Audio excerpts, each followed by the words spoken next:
Hi, how are you? I'm okay. How are you?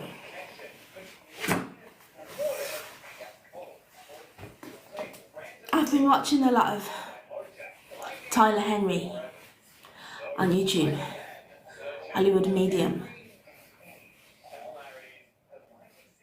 I'm good, thanks, that's good. And I'm wondering how much he charges for readings. I bet he charges thousands. I bet he charges thousands of dollars for a reading. But I wouldn't mind to get a reading from him, from that Hollywood Medium, Tyler Henry.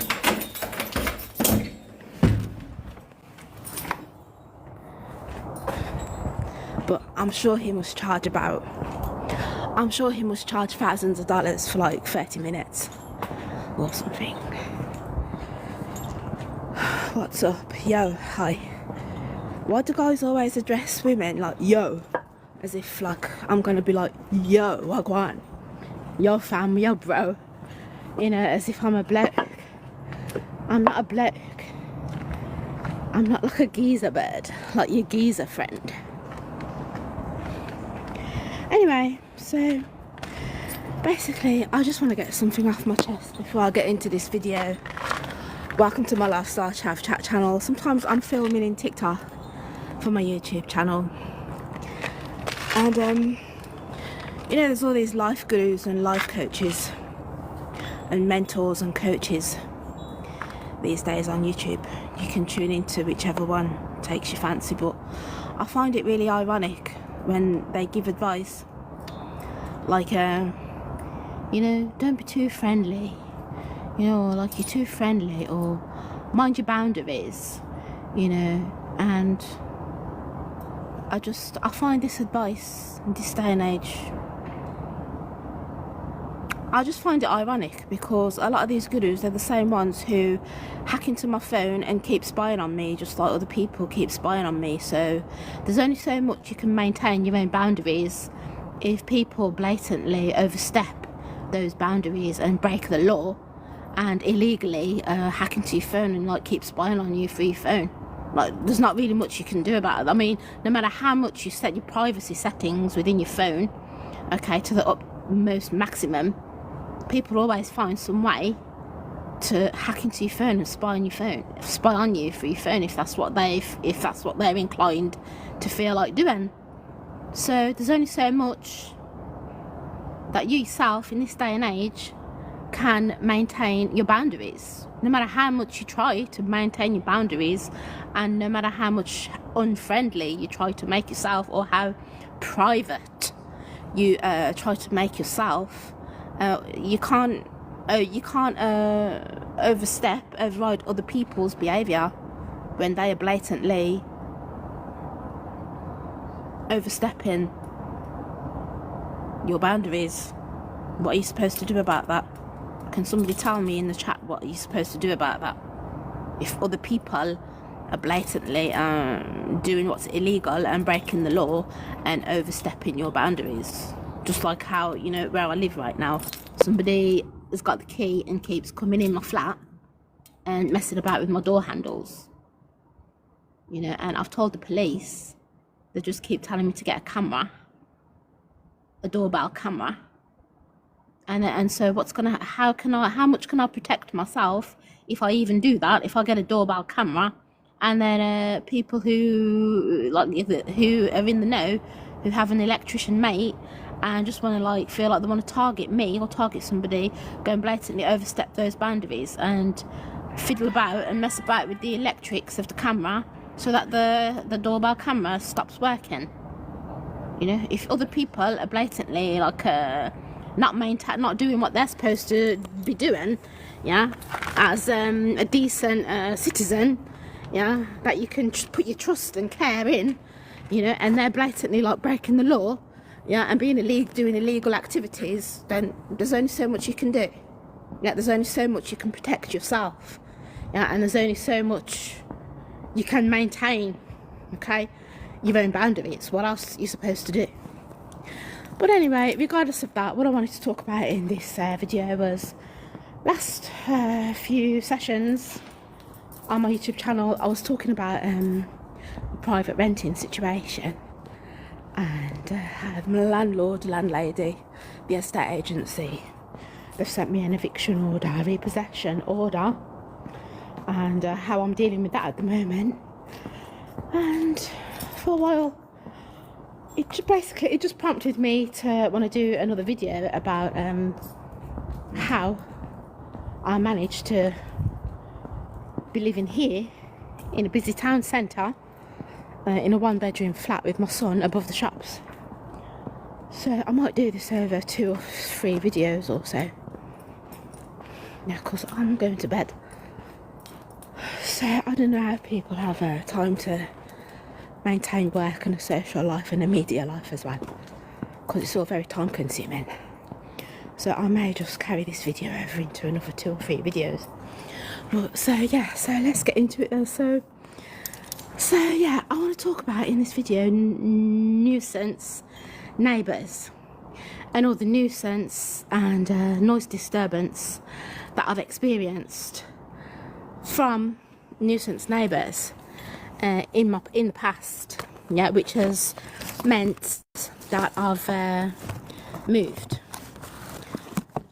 quite frequently to different properties.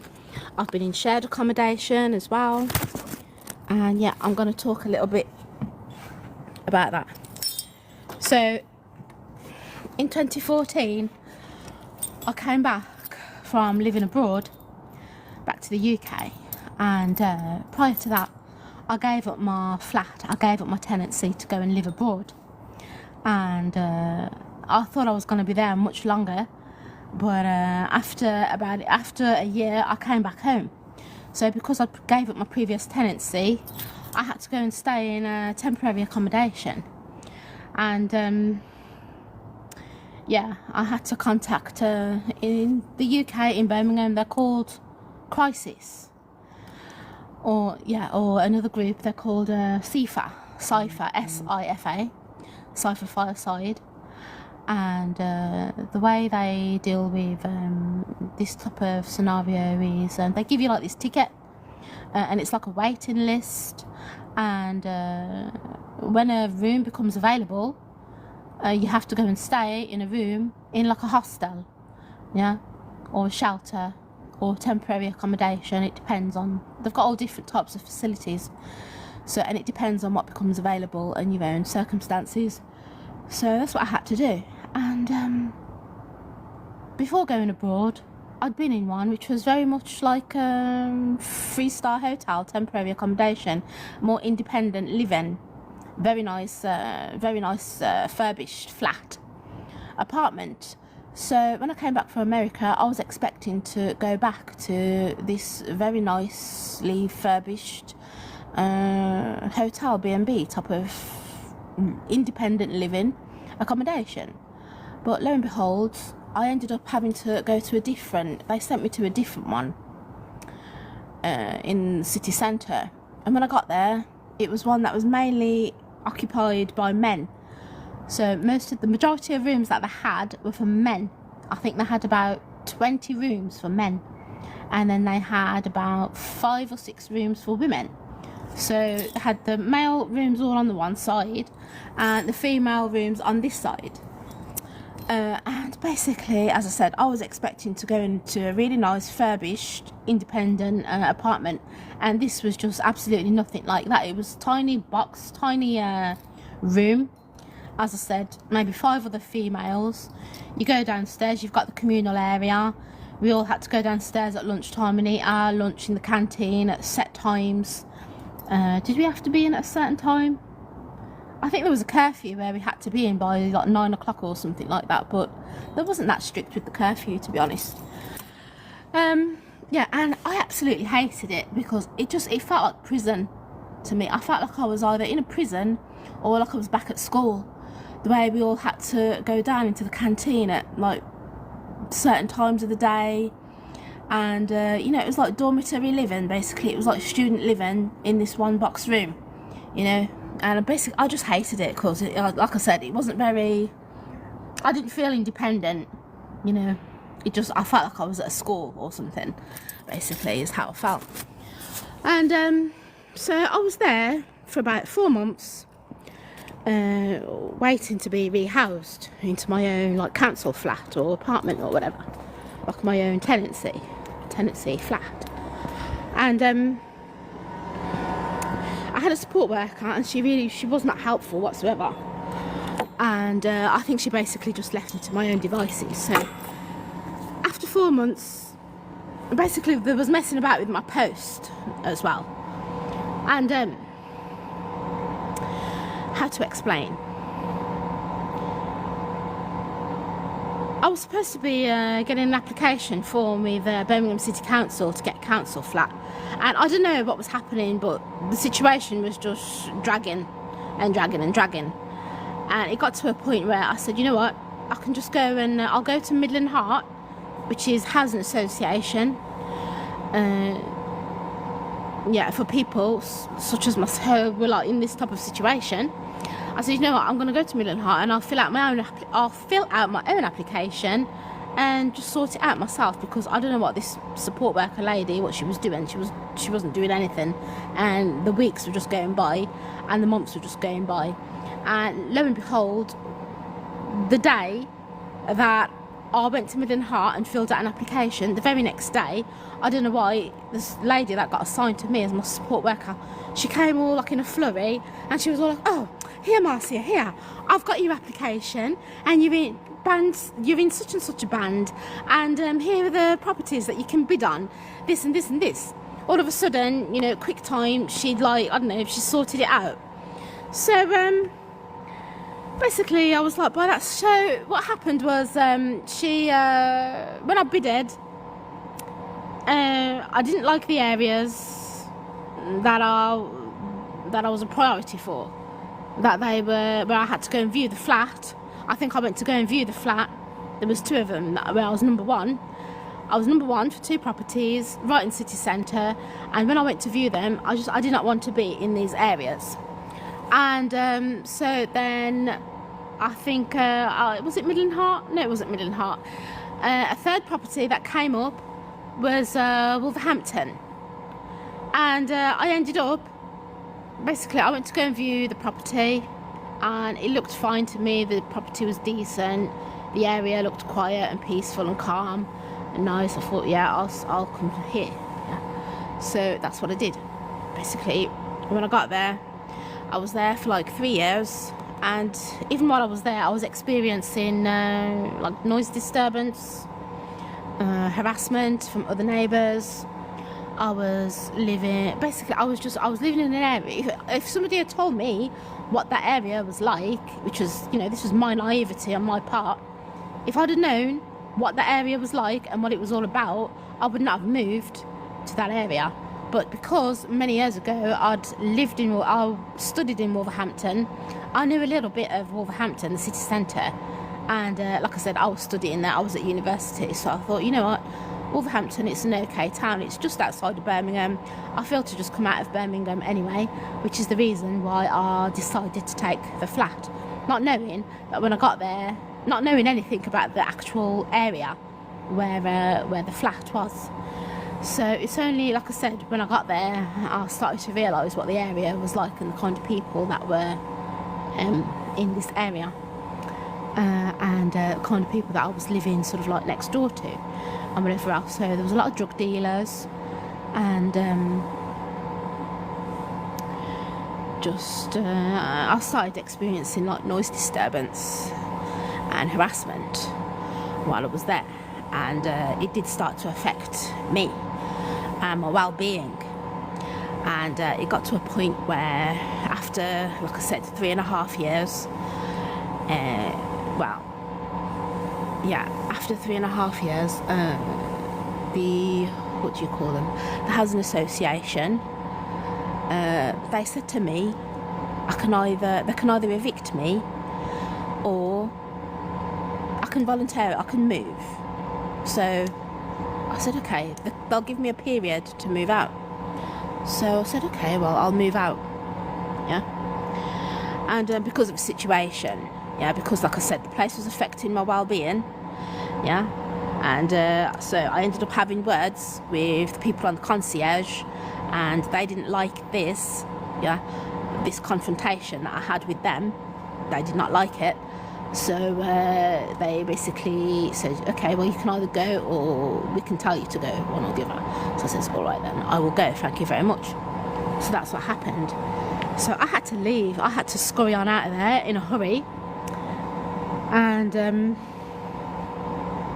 yeah, so then I ended up moving back to Birmingham, which is my hometown, even though I'm from Birmingham, but I'm not really from Birmingham because I'm from the other side of Birmingham, which is the more posher end of Birmingham, which is where I'm at the moment.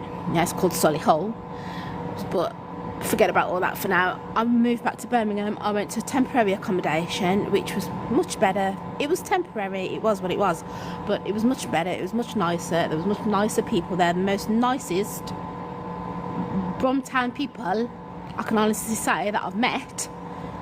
A lot of them, they all were just very chilled people, very down to earth, okay, and I would have made some really nice, good friends with these people. But the only thing, when I was there, what I noticed, a lot of them, they were all like smokers, okay, and as I've said in a lot of my other videos, I do not smoke. And, you know, I started to acknowledge that, you know, part of smoking and drinking, it's very like a way for people to be social. And what I found was at certain times of the day, like say it got to lunchtime or whatever, a lot of them would all go and sit outside on the steps outside the communal doors and have a smoke. And they'd all have a smoke and they'd all have a chat amongst each other. And when I used to go and like stand with them, or sometimes they'd go in the garden as well, the back garden, and just have a smoke and a chat. And then what I found was, if I went and stood with them, because I wasn't a smoker, I was just like the odd bod. If I was a smoker and they were like, oh, do you want a cigarette? Or, oh, have you got a light? Yeah. And I offered them a light. Yeah. Or if I was like, yeah, I have a cigarette, I'll have a smoke as well. Yeah. And then I'd be like there smoking with them and joining in with all the chit chat with them.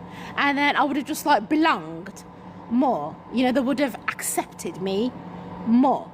Yeah. But because just for that fact is what I acknowledged, because they're all smokers, yeah, and I wasn't a smoker, okay, because of that fact, it was like every time I approached them to sit with them to have a chat and whatever else, I was like the odd bod person. They were like looking at me doing double take, like, what you come to sit with us for? As friendly as they were, as lovely as they were, because like I said, they were because, you know, I've talked in my other previous videos about my friends from school and college and whatever else. I kind of lost that contact with my friend, you know, people from school and college and university and all that bollocks from going abroad. You know, that's what happens when you're a bit more broad-minded and you're more of a traveller. You know, you like to go and travel, you like to go and sightsee, you like to expand your horizons, okay, and then when you come back home to your hometown and you're around the same people, that's how you end up losing connection with those people, and that's what happened. And so between that time and that time, I really do admit these were the nicest people that I'd met, okay, to my surprise. But it was just that fact, it was just that alone, yeah. They were all like into smoking, yeah, and I just wasn't like a smoker.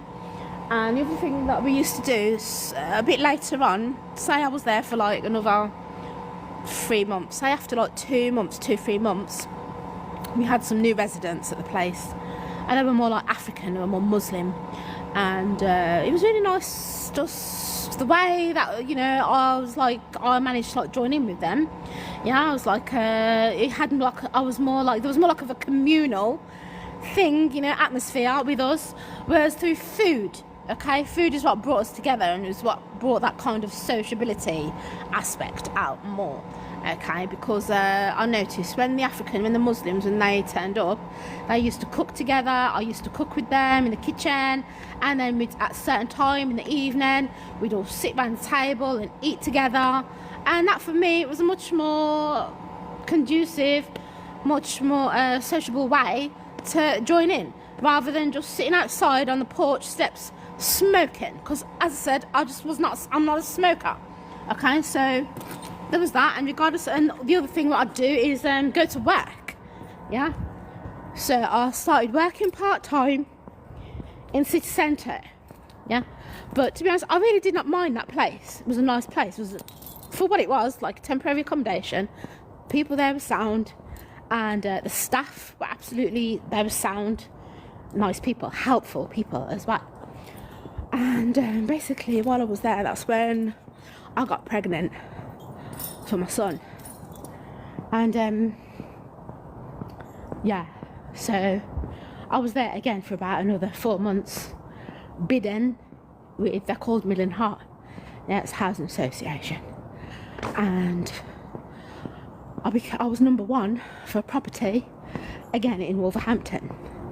And when I went to view the property, I brought my son's dad with me to come and view it with me, to see what he, you know, to get his opinion as well, to get a second opinion. And when I saw it, it was a bed sit. It was tiny. It was one room bed sit with the kitchen.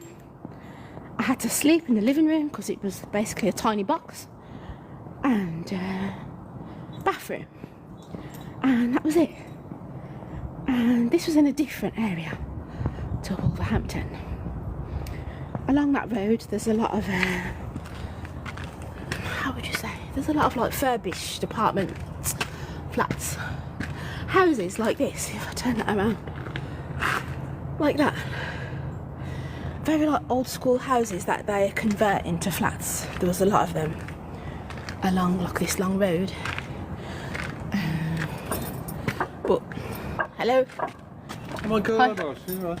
Yeah, you good? Yeah, I'm alright, cheers. That's good. It's gonna be cold, isn't it? Sorry? It's gonna be cold. Oh no, this doesn't make up its mind, does it? Yeah. Yeah, so that's just my neighbour.